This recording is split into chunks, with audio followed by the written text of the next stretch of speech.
Nós ouvimos repetidamente vários irmãos nossos de outras religiões nos perguntarem alguma coisa a respeito de religião e nos dizem: eu encontrei Jesus. E nós paramos para pensar. E eu paro e penso e chego a uma pergunta que eu gostaria de fazer para ele, mas nunca fiz. E Jesus encontrou você? E essa pergunta pode ser feita a qualquer um de nós. Jesus já nos encontrou? O que nós responderíamos a isso? Nós aprendemos desde criança a busca da tal felicidade. E saímos correndo atrás disso. Aprendemos fórmulas magistrais, mágicas. Se você fizer isso, se você fizer aquilo, você poderá encontrar a felicidade. Mas nós somos muito mais infelizes na infelicidade do que felizes na felicidade. E vivemos ao redor do se. Se acontecer isto, se acontecer aquilo. Quando que eu vou ser realmente feliz? Quando eu estarei bem? Quando eu tiver um emprego melhor, uma casa melhor, um salário maior, uma casa melhor. Vou sair de um apartamento de 50 metros e vou morar numa casa de 3 dormitórios, 2 suítes. Um quintal enorme para colocar todos os meus cachorros. É isso? Então, nós vivemos sempre no condicional. Se. E aí? O se é uma expectativa. Ela não aparece, ela não acontece. Então, nós nos decepcionamos. E corremos um risco perigosíssimo de algo terrível que pode acontecer na nossa vida, chamada inconformismo. Nada está bom. O marido não serve, a mulher não serve, o carro não serve, nada serve. Quando nós vemos que alguém comprou uma BMW, um amigo está bem, de repente um súbito sentimento de satisfação toma conta da gente. Nosso carro não serve mais. E o agradecimento se perdeu. Aquele carro nos ajuda, não tomamos chuva, não esperamos filas para pegar o ônibus. Mas, de repente, o inconformismo está presente. Inconformismo é algo perigosíssimo na nossa vida, porque não é humildade, ele é uma humilhação. É uma estagnação na nossa vida que nos vincula ao passado, não nos conduz a viver o presente e nem nos levará ao futuro. E se estamos nessa situação, às vezes, uma luz desce sobre nós, a bondade divina nos abençoa, e nós lembramos de Jesus. Eu encontrei Jesus. Mas será que Ele nos encontrou? Será que é suficiente dizer, eu encontrei Jesus? E Ele nos encontrou. Então, Ele nos fala essa proposta de Mateus. Vinde a mim, vós que estáis em sofrimento, eu vos aliviarei. Porque o meu jugo é suave e o meu fardo é leve. Durante todo o tempo nós ouvimos falar isso, jugo, jugo. Nós sabemos o que é? Vocês lembram quando viam alguns animais que tinham um aparato colocado na garganta, no pescoço? Aquilo é o jugo. O que faz o jugo? Ele aperta a jugular, para nos obrigar a tomar uma condição. E Jesus nos oferece suavemente, eu não vou apertar o pescoço de vocês, mas precisamos conversar. De que forma? Porque Ele é o nosso Cristo Consolador. Ele nos oferece o consolo, é o recurso que nós deveríamos buscar em nossas necessidades. Então, o que Ele nos diz? Se você está numa situação, numa condição, e você prefere um resultado, eu posso oferecer. Mas algumas propostas dele. Nós sabemos o que é não e o que é sim. Nós sabemos falar não a algumas coisas e sim a outras. Ou nós fazemos o não querendo dizer sim e o sim querendo dizer não.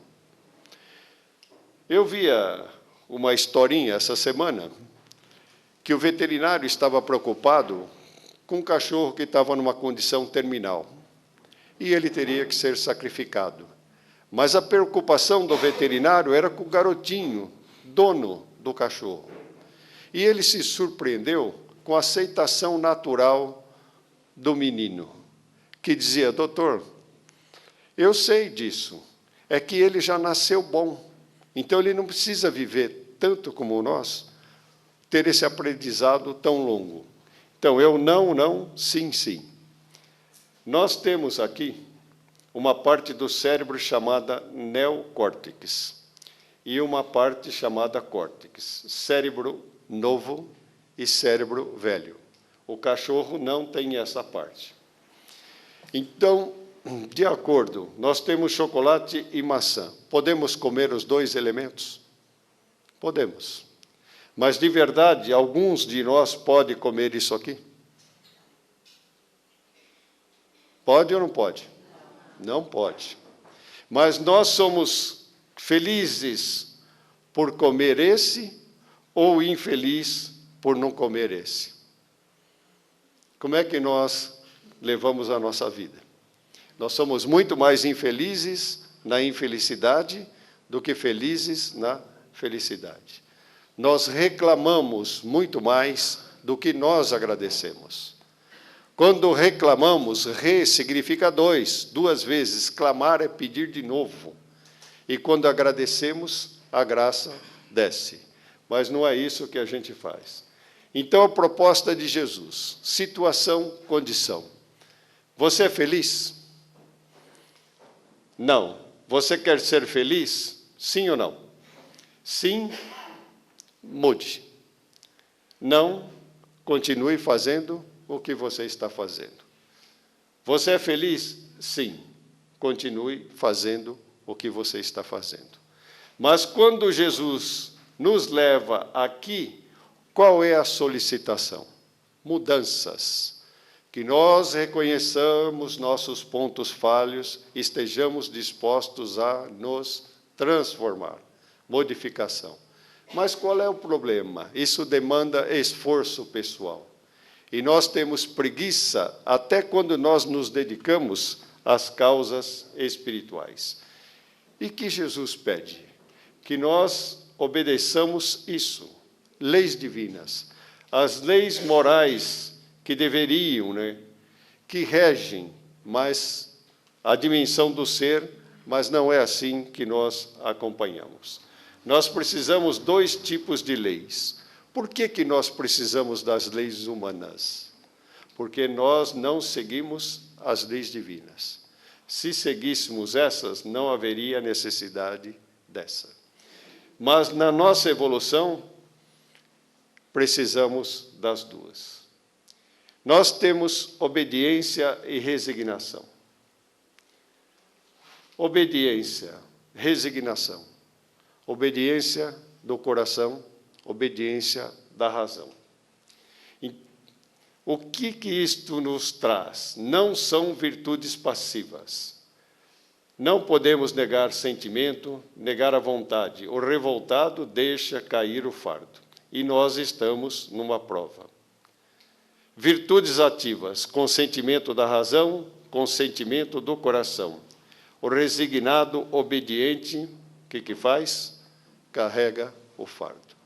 E o grande cuidado que nós precisamos ter, não perder a prova para que ela não se transforme em expiação. Essa palavra, ela é perigosa, porque ela sempre significa dois. Signação. Signe vem do latim, assinatura. Quando nós estávamos na erraticidade, qualquer proposta reencarnatória a gente abraçava. Eu topo. Mergulhamos na materialidade e chegamos aqui e começamos a negar o que foi tratado. Motivos de resignação. Dívidas com aceitação da dor. Dívidas reduzidas. Aflitos consolados. Dívidas sem aceitação da dor. dívidas aumentadas, nós seremos perdedores. Se acusarmos Deus de ser injusto, nova da dívida contraímos, que nos faz perder o fruto que deveríamos colher do sofrimento. Allan Kardec. Orgulhoso e egoísta não podem ser obedientes. O fraco de ânimo não pode ser resignado. Esse é o bichinho que nós temos. O que faz o neocórtex para nós? Como que ele nos ajuda junto a Jesus? Nós produzimos hormônios. Nós vamos falar só de 2, porque são outros, mas não daria tempo. Endorfinas e encefalinas são substâncias segregadas pelo cérebro que aliviam a dor e o estresse. Elas não apresentam os efeitos secundários que as drogas acarretam ao organismo.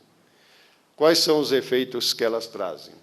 Aumenta a resistência, melhora o sistema imunológico, melhora a disposição física e mental, melhora a memória. Meninas, capítulo 5, hein? Olha o dinheiro que vocês estão perdendo, hein? Retarda o envelhecimento precoce e reduz a dor. Mas aí vocês poderiam perguntar, bom, quando Jesus disse, nós somos deuses, nós conseguimos fazer tudo isso, o que significa? Não vamos precisar mais da assistência espiritual? Não vamos precisar mais do atendimento médico? Vamos precisar. Mas, com tudo isso, a nossa melhora poderá ser muito maior. A palestra, o passe e o tratamento médico, as endorfinas, encefalinas e a cura. Qual desses vocês acham que funciona mais? A palestra, o passe ou o tratamento médico? Nós poderíamos colocar em alguma ordem 1, 2 e 3, qual seria o melhor? Nós vamos chegar lá ainda, hein? Um dos temas mais discutidos no campo da medicina moderna é o da cura. O que produz a cura? O próprio corpo, assistência espiritual ou remédio receitado pelo médico? Na mesma ordem, 1, 2, 3, qual seria? Vamos falar de uma doença que está bastante comum hoje. Diabetes. Alguém tem? 3 coisas, hein? Do diabetes. Exercício físico, alimentação e remédio. 1, 2, 3. Qual que nós colocamos em primeiro lugar? Qual que é? O remédio. Deveria ser? O remédio deveria ser o último. Mas o que nós fazemos? Bom, eu vou ter uma feijoada, não sei o quê. Tudo bem, aumenta a minha dose de remédio. E é assim que a gente coisa. Vejam a proposta de Jesus, hein? Como é que nós estamos. E Jesus nos fala da fé. Se nós tivermos a fé do tamanho de um grão de mostarda. Vocês já viram um grão de mostarda? Alguém já viu? Que tamanho que é? Minúsculo. Então, se tivermos a fé de um tamanho de um grão de mostarda. Não é uma palavra muito pequena, a palavra fé? 2 letrinhas. O que seria fé? Fé é um mergulho no escuro. Aquilo que nenhuma garantia nos oferece. Vocês já pensaram em fé assim? Que a fé não nos oferece nenhuma garantia? Então, vamos em frente. Assim, a fé, aliada à elevação mental e espiritual, eliminaria todas as doenças. Tudo bem. Vamos voltar lá. Não vamos dispensar assistência espiritual nem o tratamento médico. Nós poderemos melhorar nossa condição. Mas será preciso manter essa situação em todos os instantes da existência. Nós conseguimos?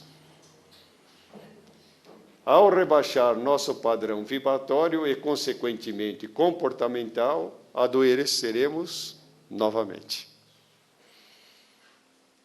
As 3 opções, então, são válidas. Todo mundo concorda? Tudo concorre para a nossa melhora. mental, emocional e espiritual do paciente. Nosso corpo pode curar-se quando sintetiza as substâncias necessárias. Então, através das endorfinas que nós poderemos produzir, da vibração negativa e positiva em todo o nosso corpo, nós poderemos melhorar. Um agente externo pode ajudar nesse caso. Então, nós precisamos também do auxílio do remédio. O que nós faremos com ele? Potencializaremos a sua ação. No entanto, poderemos mudar essa situação. Só depende de nós. Aí entra o que Jesus nos pediu: esforço pessoal. Eu posso tirar vocês daqui e levar para lá, mas eu preciso da ajuda de vocês. E nós somos imediatistas, nós queremos tudo já. E esquecemos que o tempo de Deus não é o mesmo tempo que o nosso. Entre o plantio e a colheita, existe a rega e a espera. Nós temos a paciência de esperar um resultado? Dificilmente. O agente externo pode ser o quê? Um medicamento. Alopático é o remédio comum de farmácia. Homeopático é feito das substâncias, pode ser de pedras, minerais, animais e plantas. E planta medicinal, fitoterapia, os chazinhos que nós tomamos. Ou o quê? Assistência espiritual. Todos eles são efetivos, todos funcionam, mas nenhum funcionará sem a fé. Fé vem de fides, eu sou fiel a Deus. A nossa fidelidade ao Senhor. E o que nos impede na maioria das vezes? Isto, travas. Quem travou o carro para vir para cá? Todo mundo. Travou a porta de casa? Todo mundo. E vamos falar das travas que nós colocamos em nós mesmos. Autossabotagens. Principalmente medo e preguiça. Resistência, falta de coragem. Vocês já perceberam quantas vezes nós falamos: eu não vou lá na casa espírita hoje, está frio, está calor. Nós já não fizemos isso? Tentação, más inclinações. Lembra daquele chocolate? Seria bom se fosse só isso, né? Mas são nossas más inclinações. Nós falamos demais, nós às vezes nos precipitamos e tudo, quando nós deveríamos nos cuidar melhor. Arrastamento, viciações. Aquilo que nós comemos, a quantia que nós comemos, o que nós comemos. Doença grave e falta de fé. Como é que nós nos comportaríamos se nós fôssemos informados de uma doença ruim? Bom, eu vou morrer mesmo, né? Eu não vou parar de beber, não vou parar de fumar, não vou parar de comer um monte de coisa. Seria isso? Ou nós aceitaríamos a proposta de Jesus para ter um término com qualidade? Depende de cada um de nós. E é assim que nós ficamos em relação à nossa existência. A parábola do filho pródigo, na versão de Lucas, que ele nos diz. Quando nós ouvimos falar a palavra parábola, Jesus se utilizava muito disso. O que significa? Uma história curta com poucos personagens. Era isso que Jesus falava. E nós vemos essa palavra, pródigo, e ouvimos várias vezes. Todos vocês já ouviram falar da parábola do filho pródigo? Nós poderemos dar aqui, nessa imagem que nós vemos, 3 interpretações. No sentido literal, ao pé da letra, o que nós estamos vendo aqui? Alguém abraçando alguém. Certo? Simples assim. Mas essa interpretação, ela não exige profundidade. Não são profundezas, profundidade. Ela não pede uma melhor análise. Agora, se nós modificarmos um pouco no sentido moral, que pede uma outra interpretação, o que nós poderemos estar vendo aí? Uma misericórdia, um consolo.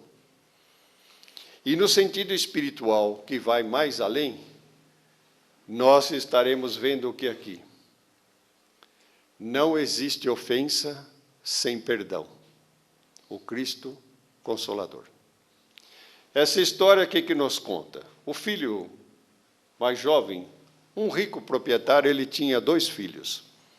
Em determinado tempo, o mais jovem diz a ele: pai, dá minha parte na herança que eu quero cair no mundo. Se nós pensarmos, né?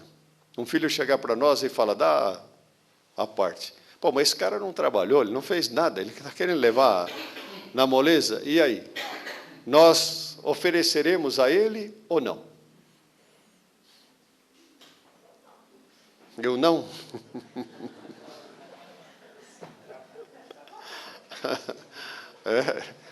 Lembra que eu falei que tem 3 interpretações?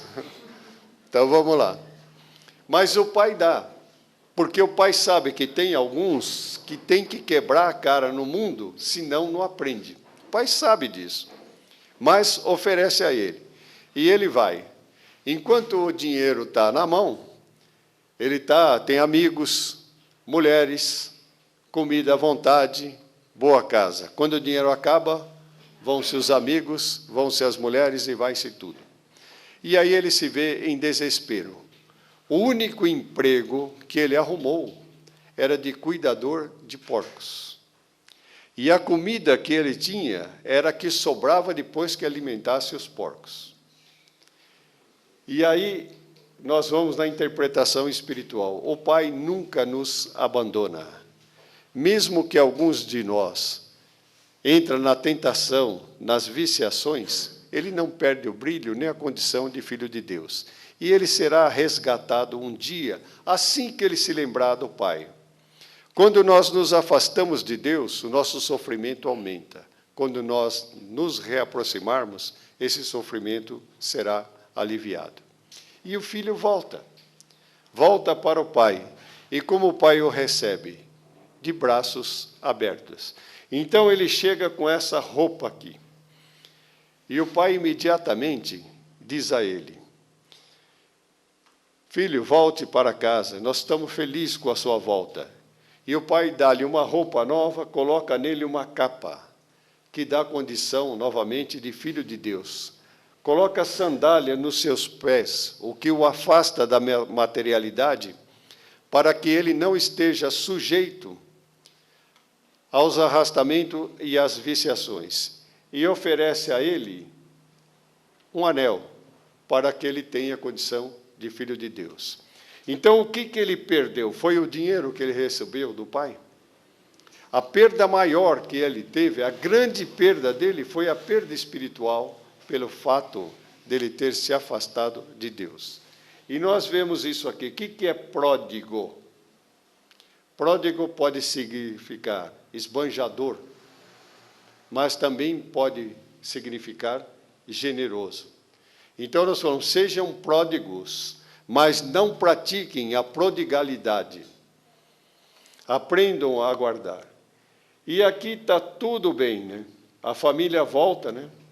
E ele faz uma festa, faz um banquete para o filho. A história terminou? Não. Faltou quem? O outro irmão.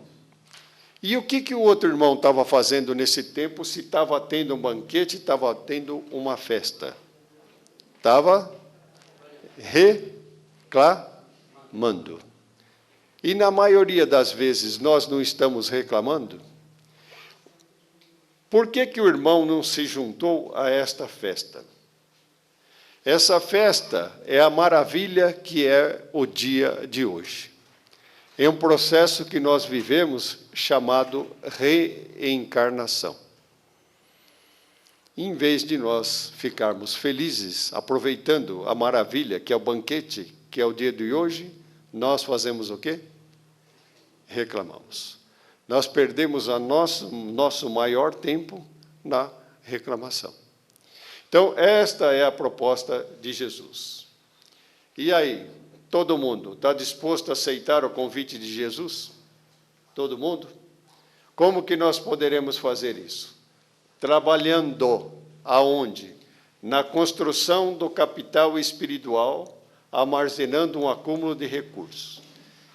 Quem de nós aqui está preocupado com a poupança espiritual? Com a material, sim, né? Mas a espiritual, nós estamos descuidados. A espiritualidade presente em nós, para que ela não se perca pela influência do meio. Coisa interessante aqui, todos nós temos. O que poderia ser a influência do meio hoje, nas notícias que nós estamos vendo? Assistiu televisão, Rosa? O que você vê todo instante? Queimada na Amazônia.